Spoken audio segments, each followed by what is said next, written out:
अस्सलाम वालेकुम friends and welcome to लोग और कहानियाँ। दोस्तों, दीन और मज़ाहिब का मुताला बहुत दिलचस्प होता है। इस मुताला को करने से हमें बहुत इबरतें हासिल होती हैं। इंसानी फितरत और नफ्सियात की गहराइयों के काफ़ी राज खुलते हैं और दुनिया के अजीम इंसानों से लफ्ज़ी मुलाकात का मौका मिलता है। दोस्तों, मेरा मकसद इस्लाम के अलावा किसी भी मज़हब की दिफा करना नहीं है। मैं तो महज आपके सामने कुछ ऐसे मज़ाहिब जो कि दुनिया में मशहूर व मारूफ हैं और ख़ास तौर पे एशिया में पाए जाते हैं, उनका इल्मी तौर पर आपसे तारुफ़ करवा रहा हूँ। इसके अलावा मेरी इस वीडियो का कोई मकसद नहीं है। और आज के इस वीडियो में मैं आपके सामने जिस मज़हब की बात करने वाला हूँ वो है सिख मत। लेकिन फ्रेंड्स, आज के वीडियो का आगाज़ करने से पहले अगर आप इस चैनल पर न्यू हैं तो चैनल को सब्सक्राइब कर लीजिए और बेल आइकन पर ज़रूर क्लिक कीजिए ताकि मेरे न्यू आने वाले वीडियोस की रसाई आप तक आसानी से हो सके। दोस्तों, सिख मत कोई बहुत कदीम मज़ाहिब में से नहीं है, बल्कि इसका शुमार दुनिया के जदीद तरीन मज़ाहिब में होता है, क्योंकि इसका नुक्ता आगाज़ 16वीं सदी ईस्वी में है और उसका असल महाज हिंदू मत ही है। जबकि सिख मत की कोशिश रही है कि वो दीगर मज़ाहिब की तालीमात के साथ साथ इस्लामी तालीमात को भी अपने अंदर जज़ब करे। दोस्तों, सिख मत के बारे में आजकल दो नज़रिए पाए जाते हैं। बाज़ हज़रात की राय है कि सिख मत एक जदीद और खुद मुख्तार मज़हब है और तमाम मशहूर व मारूफ मज़ाहिब की तरह सिख मत को भी ऐसी ही अहमियत हासिल है। जबकि बाज़ हज़रात की राय है कि सिख मत कोई बाकायदा मज़हब नहीं है, बल्कि ये हिंदुओं की ही एक तहलीक का नाम है जिसने हिंदुओं की मजहबी तालीमात को अपने अंदाज में फैलाने का ज़िम्मा उठाया है। दोस्तों, सिख मत के बानी का नाम गुरु नानक है, जो सन 1969 में तलवंडी जो आज लड़काना साहब के नाम से मशहूर है, ज़िला शेखुपुरा में कालू दास या कालू नामी खत्री के घर पैदा हुए।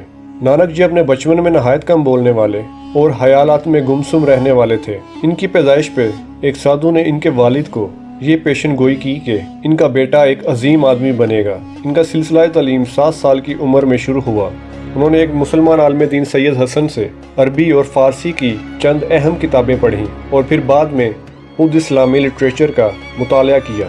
जब ये बड़े हुए तो इनके वालिद ने ज़मीन की निगरानी और जानवरों की देखभाल की जिम्मेदारी इनके सपुर्द कर दी, लेकिन वो इस काम को बेहतर तरीके से नहीं संभाल सके। इनके वालिद ने इन्हें एक दुकान खोल दी तो इन्होंने वो भरी हुई दुकान ज़रूरतमंदों को लुटा दी। 15 साल की उम्र में उनके वालिद ने उन्हें तजारत को समझने के लिए अपने कारोबार का हिस्सा बना लिया। एक दिन इनके वालिद ने इन्हें कुछ रकम देकर नमक खरीदने के लिए किसी जगह भेजा। रास्ते में इन्हें कुछ फ़कीर नज़र आए जो भूख की शिद्दत से बिलका रहे थे। इन्होंने तमाम रकम जो वालिद ने दी थी इन फ़कीरों के खाने पीने के सामान पर खर्च कर दी। इन्होंने इस अमल को असली तजारत और सुच्चा सौदा कहा। ये वाक़या जहाँ पर पेश आया उस जगह को सुच्चा सौदा कहा जाने लगा। ये मुकाम आज भी फ़ारुखाबाद ज़िला शेखुपुरा में मौजूद है और सिखों के मुक़द्दस मुकामात में से एक शुमार किया जाता है। वालिदैन ने गुरु नानक की शादी मुल्ला खत्री की बेटी सिलकनी से कर दी ताकि उनकी तवज्जो दुनिया की तरफ हो सके। इसके बाद गुरु नानक सुल्तानपुर में एक सरकारी सिफारती खाने में कुछ अरसा तक मुलाजमत इख्तियार करते रहे। ये भी कहा जाता है कि आप नवाब दौलत अली खान के घरेलू साजो सामान के मुहाफिज भी मुकर्रर हुए थे। इस दौरान उनके मुखालिफिन ने इन पर चोरी के इल्ज़ामात लगाए और जो तफ्तीश करने पर गलत साबित हुए। आखिरकार उन्होंने मुखालिफिन के रवैये से तंग आकर मुलाजमत छोड़ दी। मुलाजमत छोड़ने के बाद वो काफ़ी अरसा सुल्तानपुर में ही रहे और यहीं उनके यहाँ 2 बेटे पैदा हुए, जिनमें से बड़े बेटे का नाम सिरी चंद और छोटे बेटे का नाम लत्थी दास था। बाबा नानक ने 36 साल की उम्र में सुल्तानपुर को खैरबाद कहा और फ़कीराना लिबास पहनकर दरवेशी इख्तियार की। आपने 8 साल सफ़र में गुजारे और इस सफ़र के दौरान बाला इनके ख़ानदानी मुलाजिम और लैना इनके ख़ानदानी मिरासी और रामदास बुद्धा आपके साथ साथ रहे। इस दौरान इन्होंने बड़े सगीर के शुमाली और मशरकी इलाकों का बातफसील दौरा किया और लोगों को तौहीद परस्ती की तलकीन करते रहे। आपने हरिद्वार, बनारस, असम, गुजरात, काथियावाद और हिंदुओं के बहुत से मुकद्दस मुकामात की यात्रा की। बाद में इन्होंने कश्मीर, अफगानिस्तान, ईरान, इराक और अरब का दौरा भी किया। عرب کے دورے کے دوران گرو نانک مکہ اور مدینہ منورہ تشریف لے گئے۔ کہا جاتا ہے کہ انہوں نے مکہ میں حج بھی ادا کیا، لیکن تاریخ کی کچھ کتابوں میں اس بات کو تسلیم نہیں کیا گیا، لیکن بہت سارے اسکالرز نے، خاص طور پہ پروفیسر لیوز مور نے، ان کے حج کرنے کا تذکرہ اپنی کتاب میں درج کیا ہے۔ دوستو، پروفیسر لیوز مور نے کہا کہ گرو نانک نے اپنے سفر کے دوران مکہ میں حج ادا کیا، اگرچہ مسلمانوں نے ان کے غیر مذہب سے تعلق رکھنے پر بہت مخالفت کی۔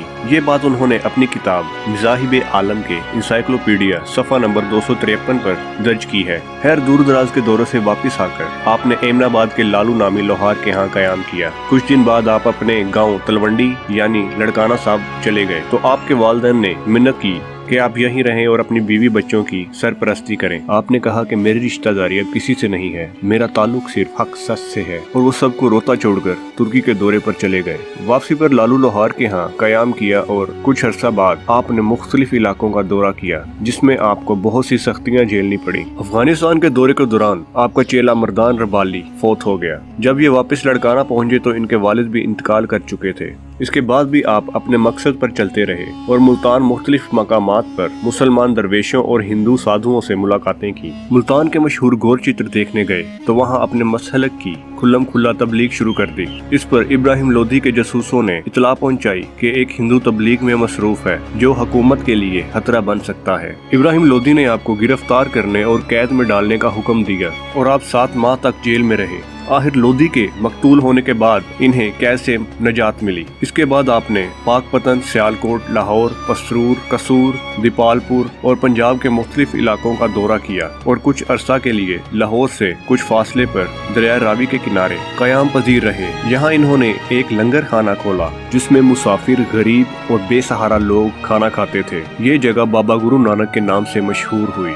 انہوں نے ضلع جلندھر میں کرتارپور نامی ایک گاؤں کی بنیاد رکھی اور یہاں ایک دھرم شالہ بھی تعمیر کروایا۔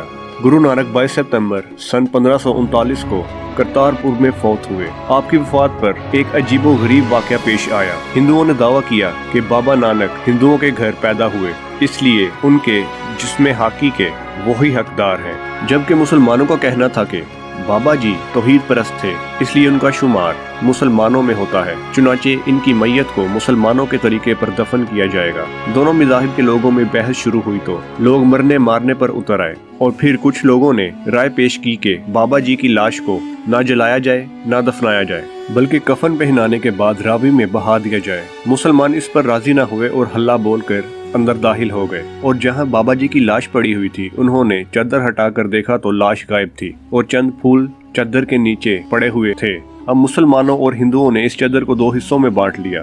ہندوؤں نے اس چادر کو جلا ڈالا اور مسلمانوں نے دفن کر دیا، اور پھر آپ کے ماننے والوں نے کرتارپور میں آپ کی یاد میں ایک مقبرہ تعمیر کیا جہاں ہر سال سکھ اپنی مذہبی رسومات ادا کرتے ہیں۔ گرو نانک کی وفات کے بعد ایک 9 گدی نشین آئے، جن میں گرو نانک کا نام شامل کر دیا جائے تو سکھ دھرم کے 10 گرو ہو جاتے ہیں جو 10 بادشاہ کہلاتے ہیں، جن کے نام ہیں گرو نانک دیو، گرو اگندر سنگھ، گرو امرتاس، گرو رام داس، گرو ارجن مل، گرو ہرگوبند، گرو ہرائے، گرو کشن، گرو دیو بہادر اور گرو گوبند سنگھ۔ دوستو، سکھوں کے بہت سے مقدس مقامات تقسیم ہند کے بعد پاکستان کے حصے میں آئے، جن میں ڈیرہ بابا نانک لاہور، پنجہ صاحب، حسن ابدال، جامستان، مکانہ صاحب اور مردستان، کرتارپور وغیرہ شامل ہیں۔ دوستو، گرو نانک نے اپنی زندگی کے آخری 18 سال 1525 سے 1543 تک اسی جگہ پر گزارے۔ کرتارپور ضلع نارووال کے ایک چھوٹے سے گاؤں میں ہے جہاں پر یہ گردوارہ موجود ہے۔ سن 1929 میں